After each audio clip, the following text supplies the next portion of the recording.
Ang ayusin natin ngayon is yung kanya mga pindutan. Iba-iba kasi yung sinasabi ng pindutan niya. 1, Yung dos wala. 3, 4, 5, 6, 4, Yung 7, 4 na. 5, 5 na yung 8. 6, 6 na yung 9. 5. 5 na. So yun, good day, hello mga idol, welcome back to my channel. So ngayong araw may gagawin ngayon tayo dito yung video okay. So ang problema ng video okay niya is yung kanyang mga pindutan. Kapag pinindot mo yung 7, so ibang number yung lumalabas. Kapag pinindot mo yung 8, ibang number yung lumalabas. So tinanong ko yung may-ari kung sino nag-wiring na to kasi binuksan ko. Ayan ang wiring, ang gulo. So galing na pala to ng ibang technician, inulit daw yung wirings. Then kapag kaulit, gumana naman daw pero saglit lang bumalik ulit yung sira. Kapag pinindot mo yung 6, ibang number ulit yung lumalabas. Paiba-iba yung number na lumalabas bawat pindot.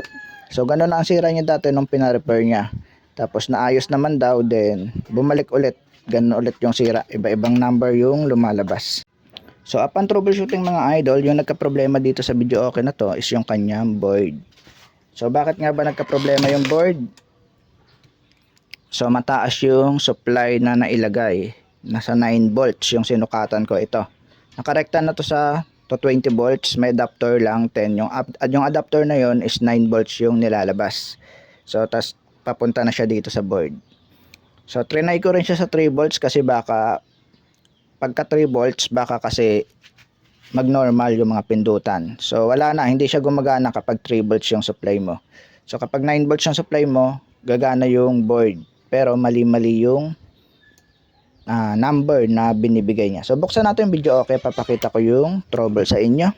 At yung blower niya, sira rin pala ito. So papalitan ko rin yung kanyang blower sa likod.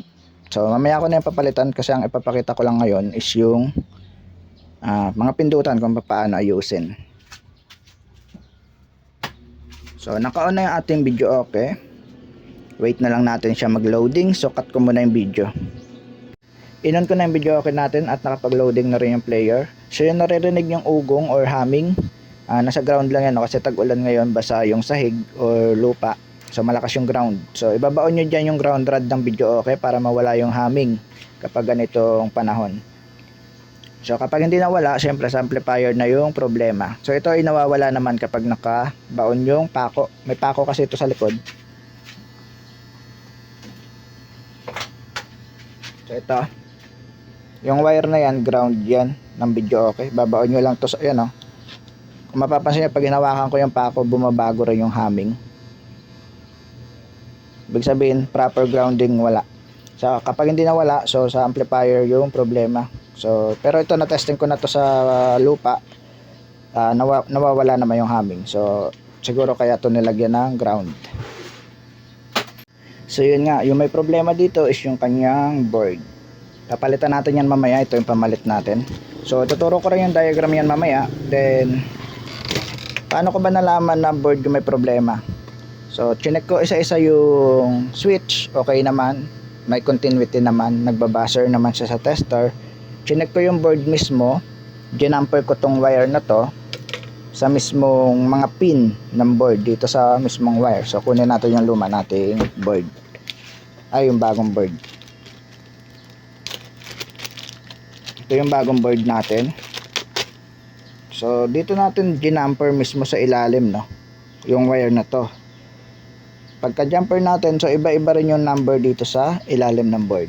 So bakit nga ba nasira yung board niya?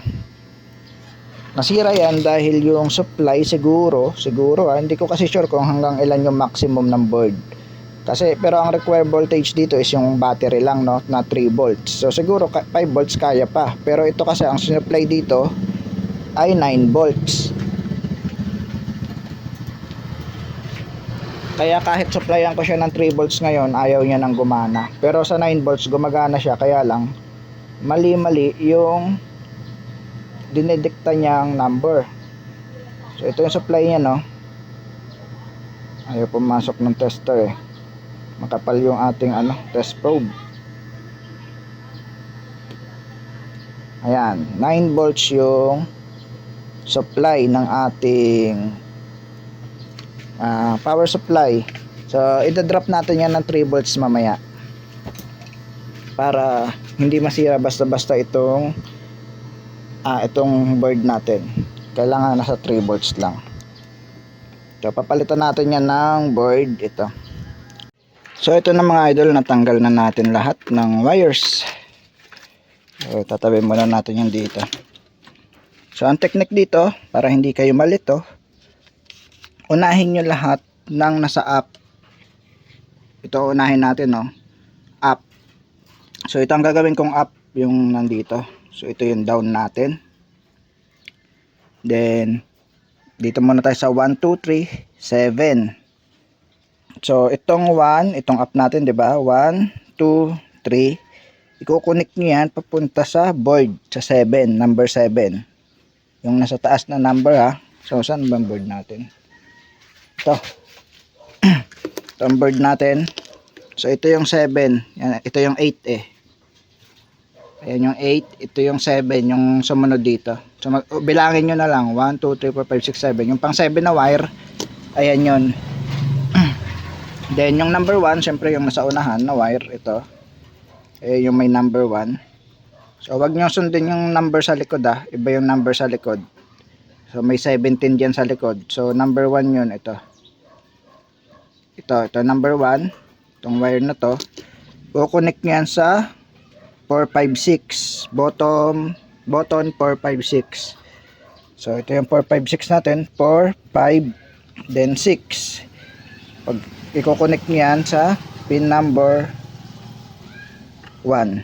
So ganun, no? Unahin lahat natin yung nasa taas.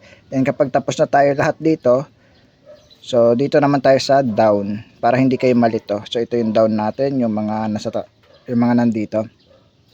Then ito lang ginamit kong marami pa yan. So ito lang ginamit kong button kasi ito yung nandito sa harapan. Tempo minus, tempo plus, key sharp, key B. So play, pause, auto pick, then stop. So ayan yung mga nandito na pindutan. Marami pa yan. Search na lang sa Google kung anong model ng player nyo. Ayun yung gawin yung diagram. Nakabit ko na yung board. Ang ilalagay kong wire ay size 20 gauge. Ito. So mas makapal siya konti dito dahil size 22 itong isa. Yung dating wire na nakakabit sa board. Ayan, o.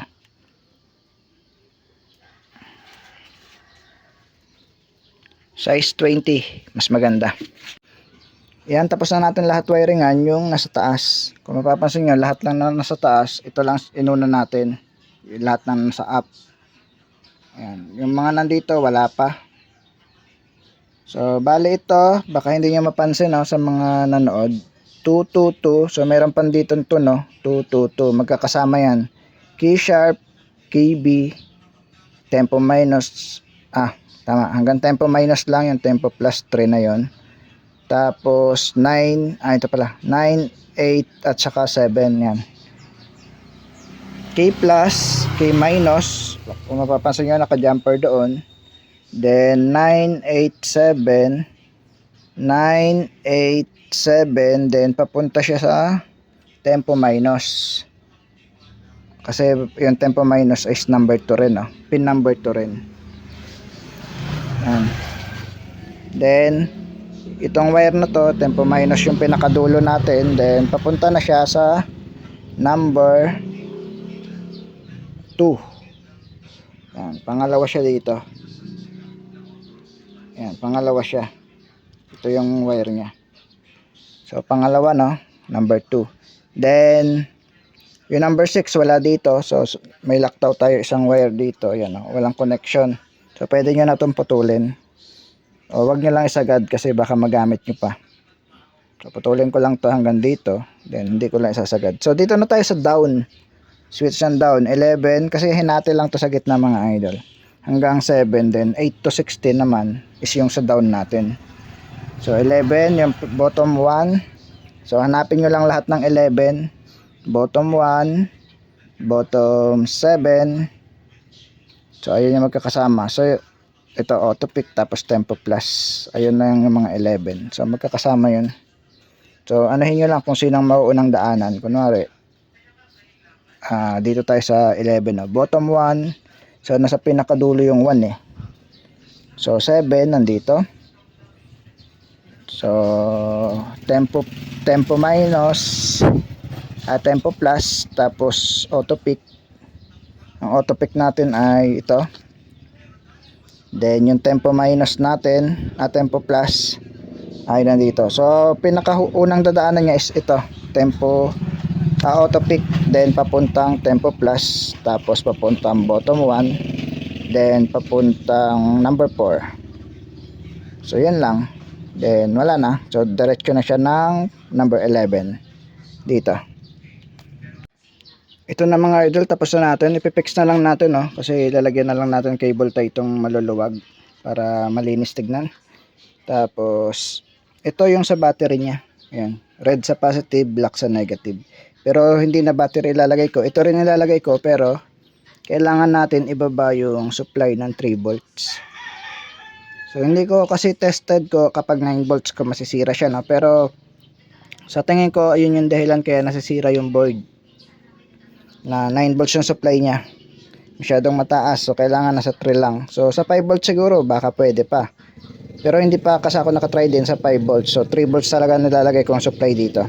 So pinapababa natin to. Kung gusto niyo mapanood kung paano pababain to, so may tutorial tayo dyan sa ibang wiring natin. Hindi ko na ipapakita, mahaba na masyado yung video. Pero papababain natin to ng 3 volts. Bale ito yung supply niya, no? I-on natin. Tingnan natin para makita yung 9 volts talaga yung nilagay ng technician.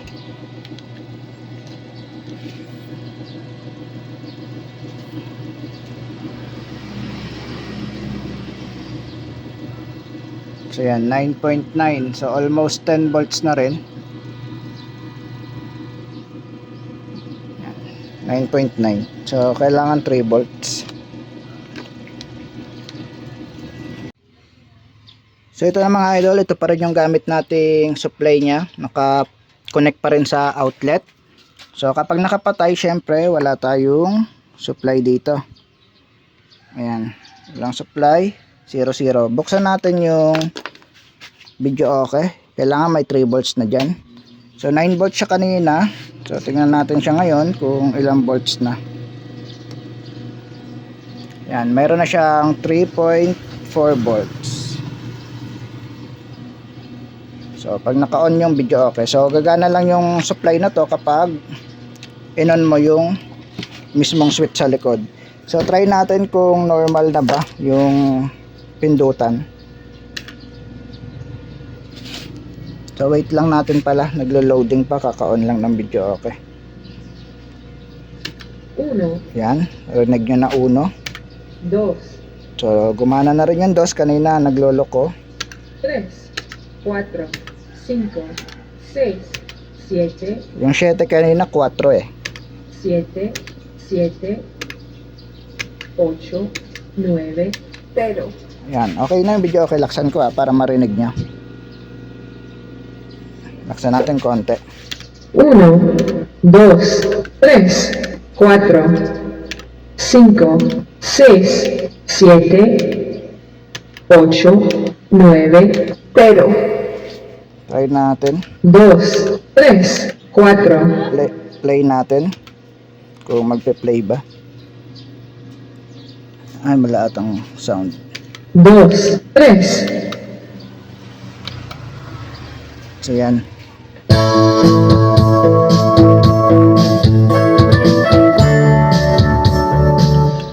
So napo-post rin siya.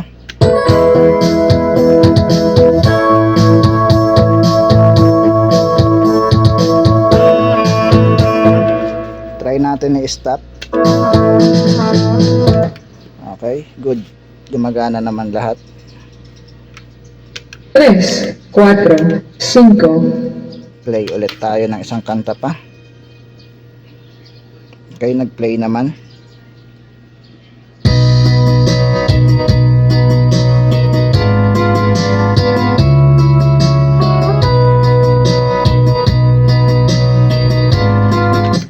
Stop. So, obserbahan ko na lang to. Pero sa tingin ko okay na to 100% dahil nagpalit tayo ng board. Kasi ito mamaya ako na to ikakabit Dito yan, hindi kasi umiikot yung isang pan ito. So, papalitan lang naman yan. Yan o, isa lang umiikot. Ito wala. Ito yung supply ng ano eh, ng pindutan nandito. Ito. Na-adjust pala siya. 3 volts to 12 volts. So, naka 3 volts na pero ano pa rin. Naka 3 volts pero 9 volts yung output. So, malamang sira to. Ayan o. Hindi ko napansin, ngayon ko lang napansin na adjustable pala yung ano, yung adapter na ginamit, 3 to 12 volts. Pero yung selector naka 3 volts. 4.5. Pero okay na rin yan. Na-convert ko na rin naman siya ng 3 volts. So, tatry ko nga ng 3 volts lang to para mas safe. Sukatan natin yung harapan kasi naka 3 volts tayo doon sa aking tester. Naka 3 volts ako eh doon sa likod. Tingnan natin kung nagbago ba yung ating kinonvert. Kung 3 volts pa rin. So 3.4 pa rin siya kahit nag-adjust tayo doon. So try natin hanggang 12 volts kasi hanggang 12 volts to eh. Adjust natin siya ng 12. Yan, doon na ha. Nakaset na tayo doon. Tignan natin kung 3 volts pa rin. Kasi baka magloko yung voltage niya na naman. So yan, 3.4 pa rin. Walang pinagbago. Yan, 3 volts pa rin. Kahit nag-adjust tayo sa likod. Pero set natin sa pinakamababang voltage para sure. Yan. Kasi na-adjust naman pala. Yan, naka 3 volts tayo. So, trinay na natin 12 volts, ganun pa rin, hindi nagbabago. Kahit naka 3 volts na ngayon. So, yan, 3.4 pa rin. Good. Ayos yung conversion natin. Kahit ilan yung volts na ipasok mo, 3.4 pa rin yung ibibigay niyang supply dito sa ating board. Dagdag ko lang mga idol habang tinetesting natin siya. Wala namang problema.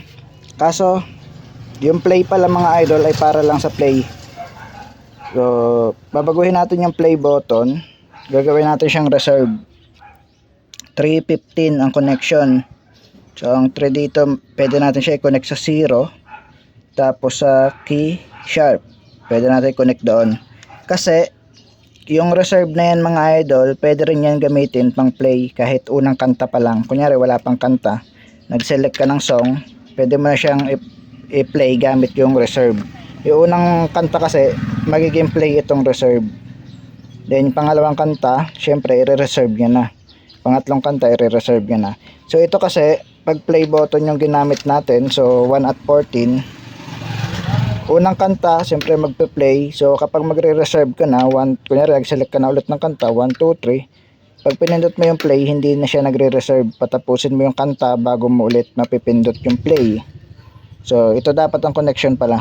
315. Para pwede siyang i-play, pwede rin siyang i-reserve. Kasi ito yung coin slot. Yung 3 and 15. So, yan. Dagdag ko lang, babaguhin ko lang yung wirings. Tanggalin natin to. Then, dito natin siya i-connect sa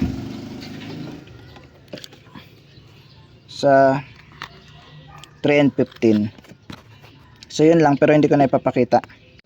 Napagpalit ko na siya mga idol, nilagay ko na siya sa 3 and 15. Ayan, yung play natin 3 and 15. Ayan na rin yung pinaka-reserve. Try natin siya patugtugin. Kung 1, 2, 3. Kung magpe-play siya sa unang music. Ayun, nag-play siya, huminto yung CD. So ibig sabihin magpe-play. Yan, nag-play na siya, umikot ulit. So try natin siya mag-reserve. 2 wait lang. 2, 3 and 4. So stop natin yan, play muna natin. So nag-reserve na siya. So stop natin, kailangan magpe-play yung 2, 3, 4. So wait natin kung lalabas yung 2, 3, 4. Yun, nag-play. So pause ko lang no kasi baka makopyright. Baka ma-detect na YouTube yung ano yung music.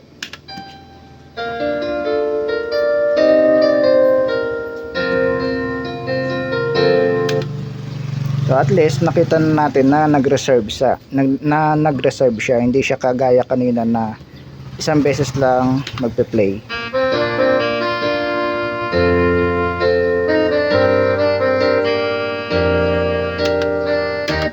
So post lang natin.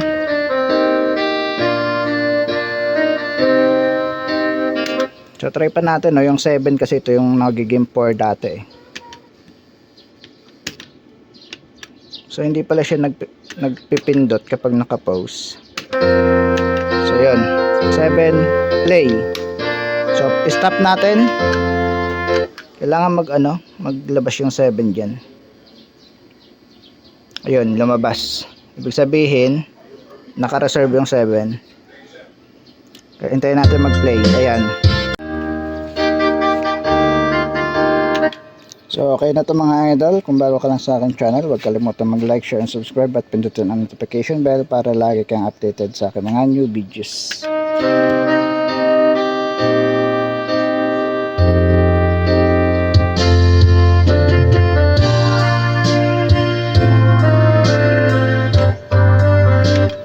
So stop na natin. So good.